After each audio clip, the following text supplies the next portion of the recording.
Hello, welcome to the Eclectic Reader. Listen to great books and stories while you use your eyes and hands for other things. Now here's your host, Madison Mason. Hi, it's Madison Mason. I'm glad you're enjoying The Great Quarry Boys. Here's chapter 24.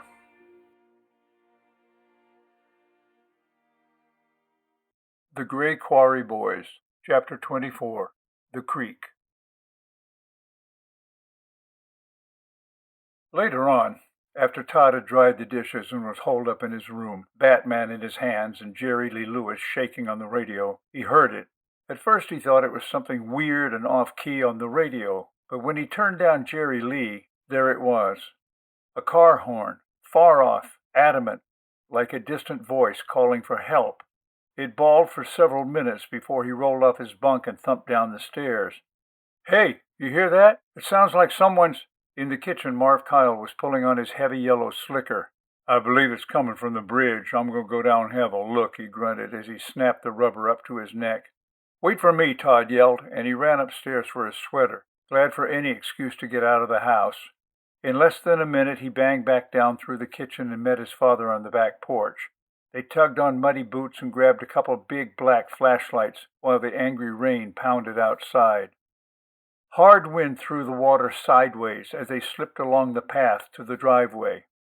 Todd's flashlight splashed crazy tree shadows across the barn, and he fought to keep his footing.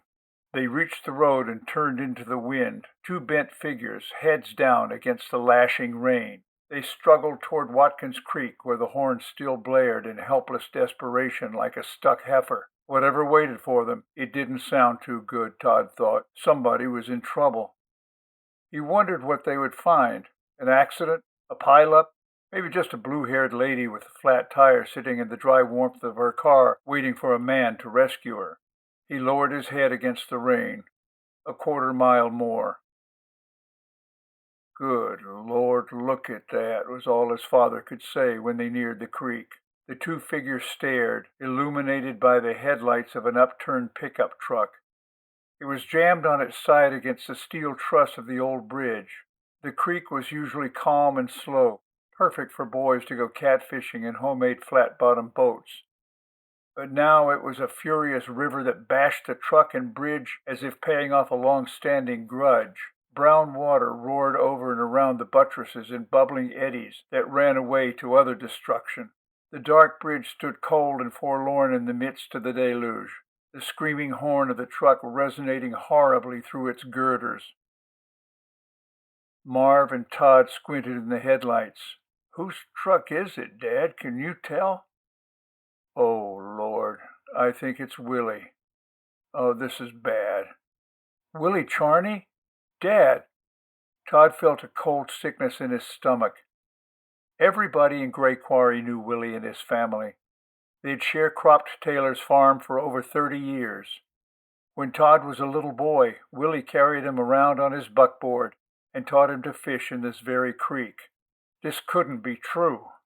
"Can you see him?" he asked desperately. "Is he in there, Dad?" Todd was running back and forth on the bank like a dog along a chain-link fence.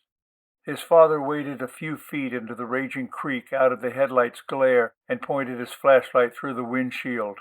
He pulled it away as soon as he saw the shapeless form of the old man bobbing in the water halfway out of the driver's window. Marv cut his light and struggled back up the bank, sickened by what he saw. "Dad, did you see—" "Son, go home and get me 2 big lengths of rope," his father cut him off. "Is he dead?" Todd whispered. "Go on.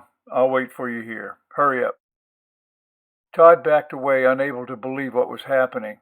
His father's grim face, blasted by the lights of the upended pickup, was frozen in his mind as he ran toward home, and the grating sound of the horn lessened with distance.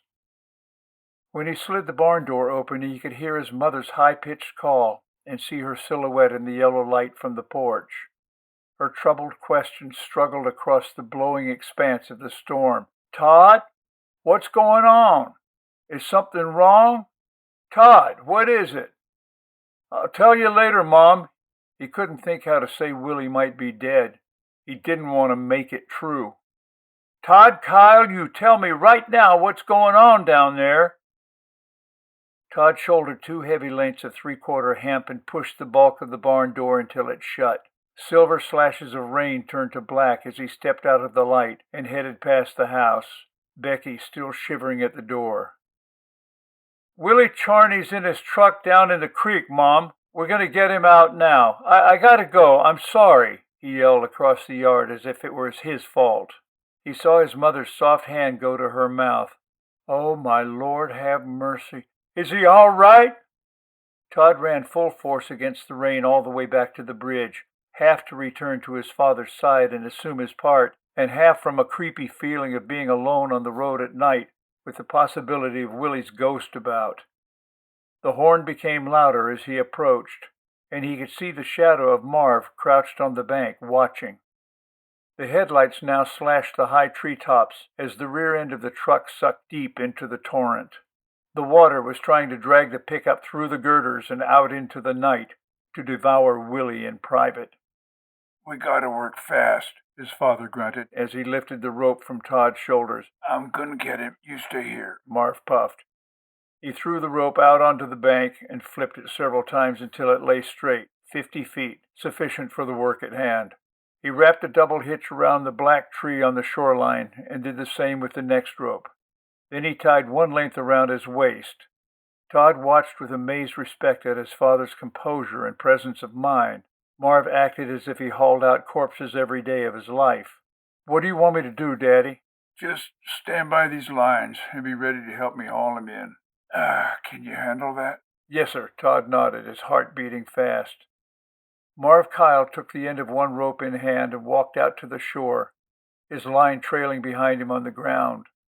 At the water's edge he stopped and waded in cautiously, feeling the shore with clumsy boots. The heavy pull of the creek forced him hard against the steel bridge, and he inched his way out into the water. Todd shivered from cold and fear. His father, now up to his chest, pushed closer to the truck. Suddenly, out of the dark, the shape of a large tree loomed in the headlights, spun past the bridge, the raw root ball swinging around toward Marv. It slammed him against the support beam. Marv lost his footing and disappeared under the surface as the tree swept beneath the bridge and rushed into the darkness. "Dad!" Todd jumped up and threw his weight against the rope, yanking it as his father's head appeared, gasping above the water. Todd could see something was wrong. Marv's motions were weak, and he slipped under the bridgework. Todd started pulling frantically at the wet rope, the rough fibers cutting into his hands. The tremendous force of the water and his father's weight were more than he could manage, as his heels dug in the sticky mud of the bank and slipped out from under him. Tears mixed with the rain and stung his eyes as he watched his father go under again, hard.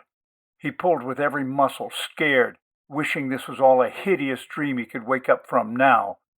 Suddenly his father's head reappeared, and Todd felt Marv Kyle pulling at the rope from his end. Together they struggled for several minutes until finally Marv managed to reach the shore. He crawled weakly up onto the bank, clawing with one hand at the wet grass. Todd ran to his father and bent down. Steam rose off his exposed head and face as Marv gasped for air. His left arm hung limply at his side, and he rolled over in pain. His voice was distant and unfocused. "My back. Something wrong." "Can you get up? Here." Todd helped his dad to his feet. Marv turned his head from side to side as though he were screwing it back into place. He groaned in pain and shivered slightly. My back and my shoulder. It threw me into the bridge. Something sharp." His breath came short, and he was hurt bad. Todd had seen him cut, kicked by horses, stepped on by stupid cows, and he never mentioned pain, ever. "Help me get back home. We can't do nothing here." "Yes, sir." Marv straightened, took a stabbing breath, and put his arm around his son. Todd shook his head. "Dad, if there's a chance Willie's alive, we can't leave him out there," he muttered. "I have to go get him, Dad." "Absolutely not. You're not going in that water, boy." "I'm a good swimmer. I can do it."